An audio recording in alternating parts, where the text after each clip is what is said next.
శ్రీమతి మండల Mastanamma, wife of Mastanaiah, 1.5 ఎకరా. మండల రాజేశ్వరం, ఇది 3 ఎకరాల 20 సెంట్లు, మొత్తం 7 ఎకరాల 83 సెంట్లు. ఇట్లా టోటల్గా ఉండి మీరు చదువుకోండి. సర్వేపల్లి వైఎస్ఆర్ జిల్లా అధ్యక్షుడు కాకాని గోవర్ధన్ రెడ్డి అనవసరంగా లోకేష్ బాబుని నువ్వు అహంకారంగా మాట్లాడితే నేను కౌంటర్ ఇచ్చా. సరే, ఇప్పుడు నువ్వేందేందో పిచ్చి మాటలు చెప్తుండవు నాన్న గురించి, శనగలు, బెల్లము, ఈ వంకర కోతలు. నేను అడిగే వాటికి సమాధానం చెప్పు. నువ్వు అసలు ఒక ప్రజల్లో మధ్య ఉండాలనే అర్హత నీకు ఉందో చెప్పు.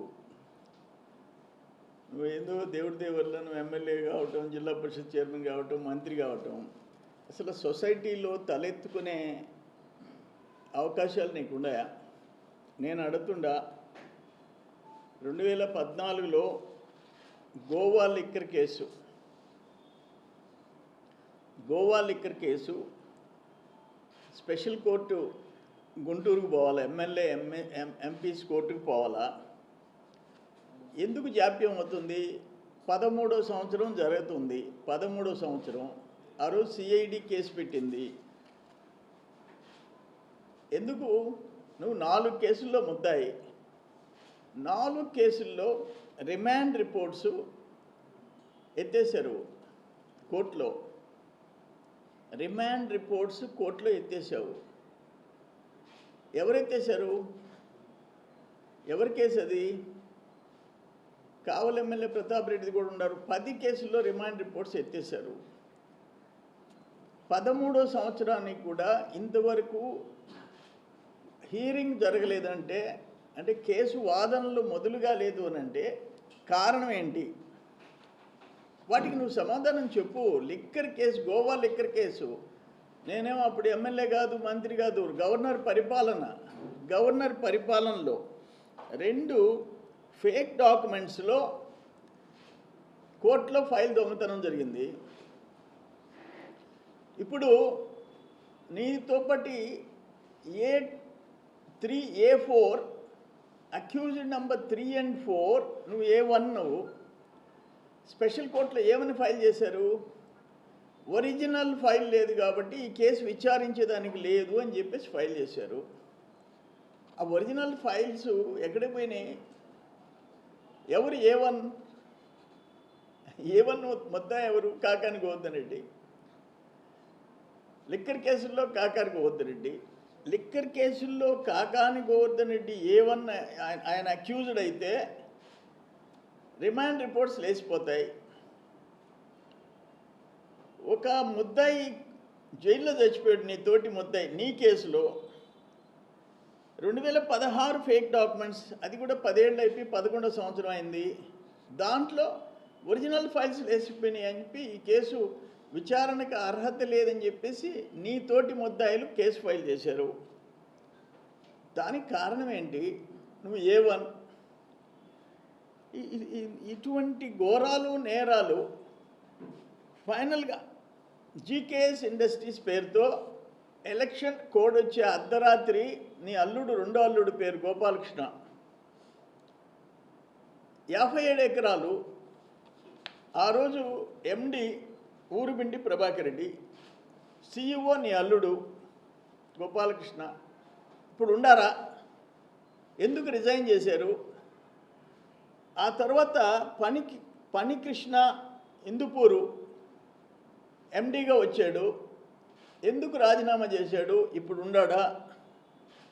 3వ ఎండి ఇంద్రసేన గౌడ్, రావుల ఇంద్రసేన గౌడ్, సన్ ఆఫ్ దశయ్య గౌడ్, అక్కడ పేదవాడిని అని చెప్పేసి భూములు కొట్టేసిన, మరుపూర్లో భూములు కొట్టేసిన ఇంద్రసేన గౌడ్ ఎందుకు రాజీనామా చేశాడు? 3వ కృష్ణుడు. ఇప్పుడు 4వ కృష్ణుడు వరిగొండ గ్రామం, తోటపల్లి గూడూరు మండలంలో గూడూరు విష్ణుమోహన్ రెడ్డి, 4వ ఎండి, 4వ కృష్ణుడు. ఎందుకు ముగ్గురు రాజీనామాలు చేశారు? 4వ కృష్ణుడు ఎందుకు వచ్చాడు? నీ 2వ అల్లుడు కంపెనీ పేరుతో డబ్బులు 9 కోట్లు కట్టిన గోపాలకృష్ణ ఎందుకు రాజీనామా చేశాడు? నీ అల్లుడు, రెండో అల్లుడు ఇప్పుడు ఎక్కడికి పోయినాడు? కారణాలు చెప్పు. వావిలేటిపాడులో 7 మంది హరిజన్స్ది ఈరోజు 30 కోట్లు చేస్తుంది. ఎందుకు ఆ రోజు ఫెన్సింగ్ చేసుకున్నావు? గాలి సీనయ్య, నన్నం నార్తమ్మ, గూడూరు శ్రీనివాసులు, జడ్డ వెంకమ్మ, నక్క బుజ్జమ్మ, ఆల్తూరు మస్తానయ్య 4 ఎకరాలు 20 సెంట్లు ఆ రోజు నేను పగలగొట్టించి ఫెన్సింగ్ పగలగొట్టించి వాళ్ళకి హ్యాండ్ ఓవర్ చేసిన. దానికి సమాధానం చెప్పు. మరుపూర్లో నువ్వు ఇంద్రసేన గౌడు, దశీ గౌడ్ ఫ్యామిలీకి ఇచ్చావు. ఇది ఆర్డర్. ఇది 2025 ఏప్రిల్ 11వ తేదీ కలెక్టర్కి తహసీల్దార్ రాసిన కాగితం.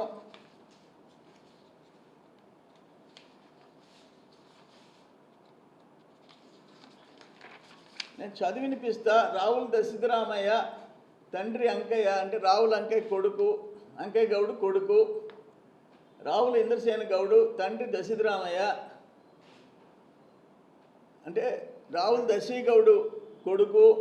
రావుల అమర్నాథ్ గౌడు తండ్రి దశిరామయ్య.